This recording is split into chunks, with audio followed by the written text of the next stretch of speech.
سر یہ بتائیں ابھی ایک ہمیں اطلاع آ رہی ہے کہ مارک روبیو سے شاید بات ہو رہی ہے، پرائم منسٹر شہباز شریف صاحب کی رابطہ ہوا ہے، ابھی ڈیٹیلز آ جائیں گی. سو آبویسلی انٹرنیشنل چیزیں آ رہی ہیں. مجھے ایک بڑے سینئر ٹاپ امریکن ڈپلومیٹ نے کہا کہ جی ہم چاہتے ہیں کہ ورسٹ سینیریو یہ ہو کہ وہاں ایک حملہ وہ کریں، ایک اس کا جواب آپ دے دیں اور پھر دونوں کو ایک ایک ون سی مل جائے اور معاملہ ٹھیک ہو جائے. ون ون سچویشن دونوں کی کیسے ہو سکتی ہے؟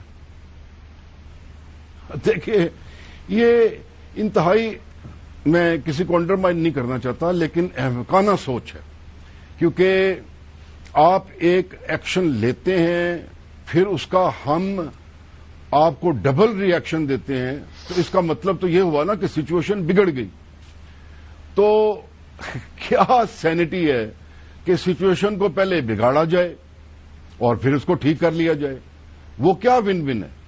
ون ون تو یہ ہے کہ آپ جو وہاں پہ فیلئر ہوا ہے، جو آپ کی کمانڈ اسٹرکچر، جو آپ کی intelligence which has failed to detect and is responsible for it, ان کی آپ اکاؤنٹیبلٹی کریں. نہیں، لیکن جہاں پہ جنرل صاحب جہاں پہ وہ لے گئے ہوئے ہیں، ایک پلان تھا نا. اگر انہوں نے فیلئر بھی ہے اور اس کو بھی وہ فائدہ اٹھانا چاہتے ہیں تو کوئی فیس سیونگ بھی تو چاہیے ہوگی نریندر مودی کو. جہاں پہ وہ بات اتنی لے گیا ہے اب اس کو کوئی فیس سیونگ تو چاہیے. شاید وہ یہ کہہ رہی ہیں کہ ایک لمیٹڈ اٹیک فیس سیونگ ہو جائے، آپ اس کا ایک رسپانس دے دیں تو آپ کی بھی بات ہوگی کہ ہم نے جواب دے دیا. تو وہ ڈویبل نہیں ہے. نہیں، یہ بالکل ڈویبل نہیں ہے.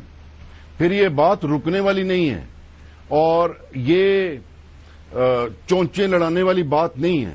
یہ آپ کو اندازہ ہونا چاہیے، and people should also think, کہ جب دو نیوکلیر پاورز ایک کانفلکٹ میں جاتی ہیں تو پھر ایسے نہیں ہوتا، پھر یہ بات کسی اور طرف چلی جاتی ہے.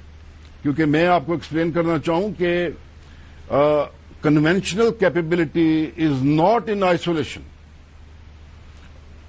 آئی don't want to mention of it, but سمجھانے کے لیے میں کہہ رہا ہوں کہ نیوکلیر جو کیپیبلٹی ہے وہ اس کے ساتھ شامل ہوتی ہے.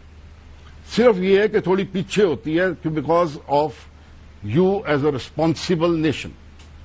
تو آپ جب کنونشنل کو فڈل کرتے ہیں تو دراصل آپ ساری کیپیبلٹیز کو، جو آپ نے کہا ساری آپشنز آن دا ٹیبل، ہر چیز کو فڈل کر دیتے ہیں. تو وار از اے ویری سیریس بزنس، اور اس کو اس طریقے سے آپ یہ 1 2 3 کیلکولیشنوں میں مت گنیں. کیونکہ میں یہ سمجھتا ہوں کہ یہ ایک سٹائل بن گیا ہے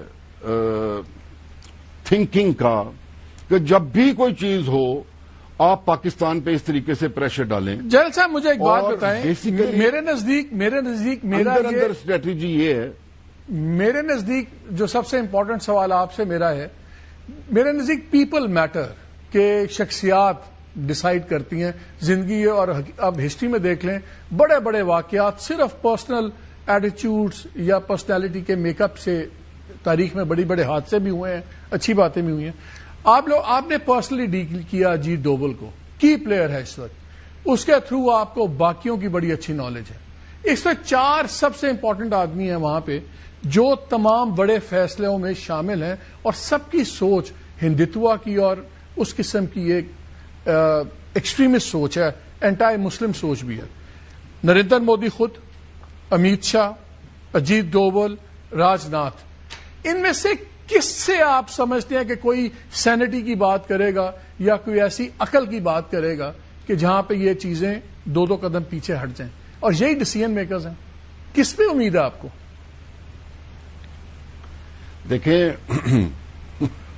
امید پہ کوئی اسٹریٹجی نہیں ہوتی، امید پہ چیزیں بلڈ نہیں کی جاتی.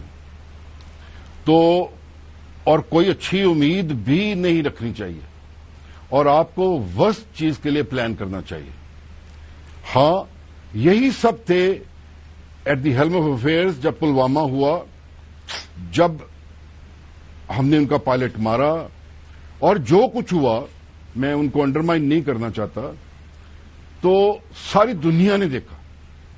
لیکن ایونچولی انہوں نے اس کنسٹرینٹ کو ریئلائز کیا، اور انہوں نے اس پوری چیز کو کاؤنٹر ٹیررزم کے کنسٹرکٹ میں رکھا، اور اس کے بعد ٹھیک ہے انہوں نے اپنا فیس سیونگ کے لیے گھر میں ضرور کوئی نیریٹو بنایا، لیکن وہ مزید آگے نہیں چلے. تو ایک نقصان انہوں نے کیا تو ہم نے ڈبل کر دیا. تو یہ جو آپ کوٹ کر رہے ہیں اس کا یہ مطلب ہے کہ ابھی وہ ایک نقصان کریں تو ڈبل ہم وہ کر دیں، تو پھر وہ کیا وہ چپ رہیں گے کہ جی ون ون سچویشن ہو گئی ہے. I think this is senseless. War is too serious. کیا اس وقت جہاں حالات چلے گئے ہیں نہیں کیا جا سکتا؟ کیا جہاں حالات چلے گئے ہیں دو ہی آپشن ہے نا. ایک تو کوئی میجر انٹرنیشنل انٹرونشن ہو، مختلف ممالک پریشر ڈالیں انڈیا پہ اور کچھ عقل آئے، اور دوسرا ہے کہ طاقت کی زبان. کیا کوئی تھرڈ آپشن اب ہے یہ جنگ روکنے کا، ایک ٹکراؤ روکنے کا؟ دیکھیے میں وہ کہنے سے پہلے یہ صرف بتا دوں کہ آپ ایک چیز میں فیل ہوئے اور وہ فیلئر کی کاسٹ آپ ہم سے لینا چاہ رہے ہیں. We are not prepare to do that. آپ اس فیلئر کو لے کے ایک بڑے کانفلکٹ میں آپ اس کو کنورٹ کریں rather than minimizing the threat and the reason to fight. آپ اس کو اتنا بلو اپ کر رہے ہیں کہ وہ ایک انسیڈنٹ جو ہے وہ ایک نیوکلیر کانفلکٹ میں چینج ہو سکتا ہے. تو یہ کہاں کی اسٹیٹمنٹ شپ ہے؟ یہ کہاں کی عقل مندی ہے؟ یہ کون سا ٹیمپرامنٹ ہے؟ یہ کون سا وار اسٹیڈی ہے؟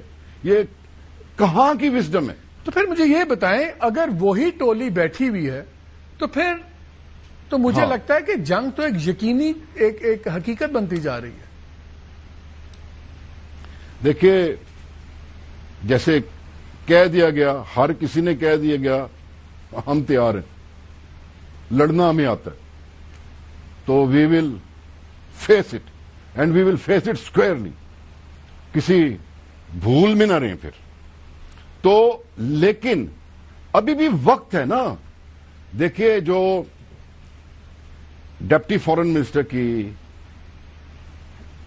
ڈپٹی پرائم منسٹر اور فارن منسٹر اسحاق ڈار صاحب کی، اور یہ جو ابھی ایکسرسائز کی گئی ہے اور جو انڈیا کا چہرہ دکھایا گیا ہے ٹو دا ورلڈ، یہ بھی تو ایک کوشش ہے نا. اور پھر بتایا گیا ہے یہ بھی ایک کوشش ہے ان اے وے کہ ایک میسج ہیز بین سینٹ کہ جو کچھ کرتے رہے ہو اب دوبارہ پلیز ریپیٹ نہ کرنا. We are there to checkmate this. تو اپنی طرف سے ہم سینٹی کی ہی بات کر رہے ہیں، but still it is for them, it is with them. ابھی ساری چیزوں کو سمجھتے ہوئے جو تباہی اور بربادی ہونی ہے تو وہ پورا ریجن جو ہے اس کی تباہی جو اس فیلئر سے انہوں نے لنک کر دینی ہے، تو میرا خیال ہے دنیا بھی اندھی نہیں ہوگی. میں سمجھتا ہوں کہ بہت جلد انٹرنیشنل پلیئرز وغیرہ بھی اس میں آ جائیں گے. آئیں نہ آئیں ہم تیار ہیں. That is what I want to give the message.